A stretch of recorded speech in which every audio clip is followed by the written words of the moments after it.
I see a lot of familiar faces here today. In fact, I was just speaking with a few of you before, saying it feels more like a family reunion than an event. But for those of you who are not familiar with us, with the Israel Allies Foundation, we are a movement that is born out of biblical values. We work to educate and empower pro-Israel faith-based legislators around the world. This story of the IAF, this new diplomatic effort, began in 2004. It was the height of the Intifada. Every day when you opened the newspaper, you saw another article about another bus blowing up or another cafe. It was a horrible, terrible time in Israel, and the tourism industry took a bit of a plunge. There was not many people going to Israel, but there was a lot of evangelical Christians that kept going to Israel. And that outpouring of support inspired the Israeli officials within the Israeli government to begin, as Josh mentioned, the Knesset Christian Allies Caucus. Their goal was and is to reach out to Christian communities and faith-based legislators worldwide to build relationships and to encourage support for the Jewish state. And it was because of that outreach that 2 years later, the bipartisan Congressional Israel Allies Caucus was established in the U.S. House by former Congressman Dr. Dave Weldon and former Representative Eliot Engel.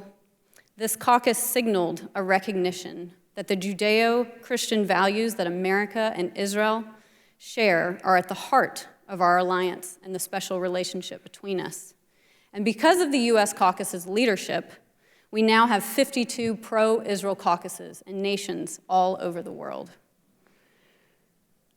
Here at the Foundation, our goal is to empower these legislators to take action. And one of the key ways for these caucuses to do that, and one of the key issues for them, is a united Jerusalem as the capital of the Jewish state.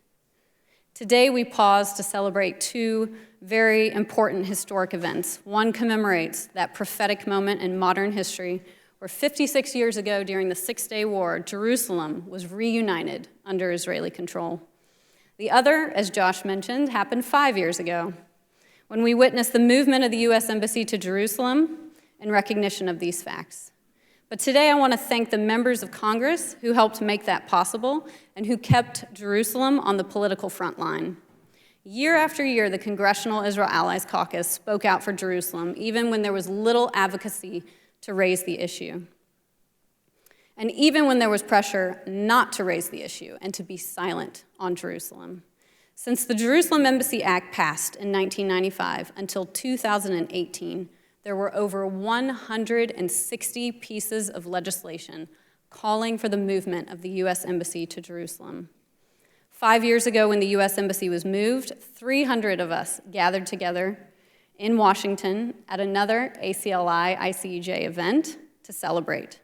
One of the main speakers at that event, and one of Israel's most stalwart allies in the U.S. Congress, is here with us today to officially begin our celebration.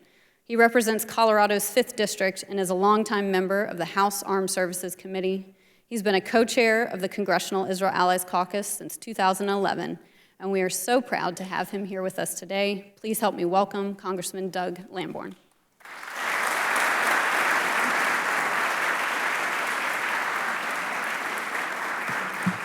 Thank you, Jordana. Boy, what an honor to be here today. And it's great to be with so many supporters of Israel, from people who are living in Israel and doing the hard work on the ground there. It's such an honor. And tonight, I know it's going to be a great celebration as well. So thank you for being here to help celebrate Jerusalem Day. And I once again want to thank Jordana and the whole team and the directors of the Israel Allies Foundation for organizing today's celebration. This is a significant year for the Israeli community. Last month, we celebrated Israel's 75th anniversary as a country, and this is a momentous occasion that deserves celebration for the whole year, especially during Jewish American Heritage Month. It's worth noting the importance of gathering here on Capitol Hill today to celebrate Israel. As was mentioned by Jordana, last week, certain fringe elements in Congress made efforts to recognize a holiday that mourns Israel's founding, but we averted this at the highest levels of the House of Representatives. So it did not take place in the House. And I thank Speaker Kevin McCarthy and others for their leadership on that. And it's regrettable that the Senate went ahead with this unnecessary event, but most members of the House do celebrate Israel's existence and founding.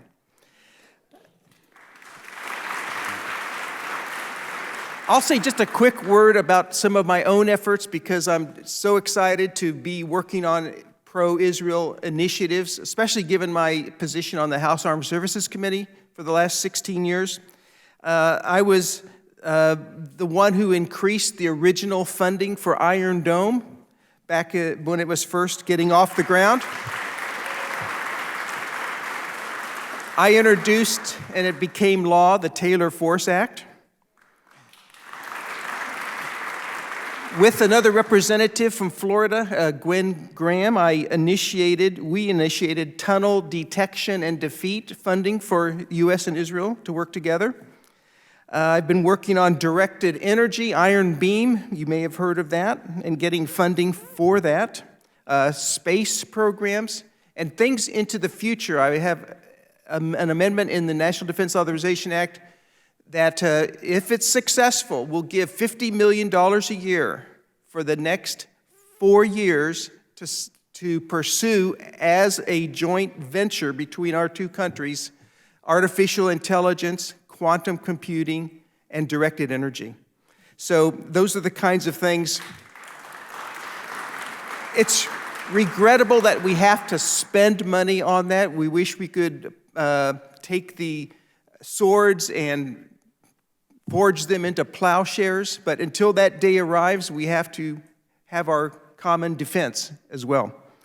So tomorrow evening marks the beginning of the celebration of Jerusalem Day, a holiday I am happy to officially acknowledge here, and we celebrate every year, the reunification of Jerusalem under Jewish sovereignty starting in 1967. Jerusalem is foundational to so many religions and particularly cherished by the Jewish people. I have been honored to visit Israel 8 times, and the significance of the spiritual capital of Jerusalem for the entire world is brighter than ever. You know, it's been said that Jerusalem is a crossroads. I don't know if I can get through this. It's because it's so special.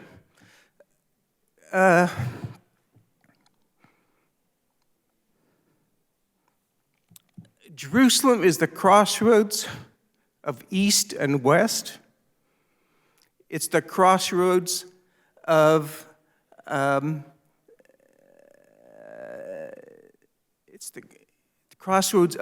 several major religions. And it's the crossroads of the past and the future. Everything in the world, the way you look at the world, revolves around Israel, and Jerusalem in particular.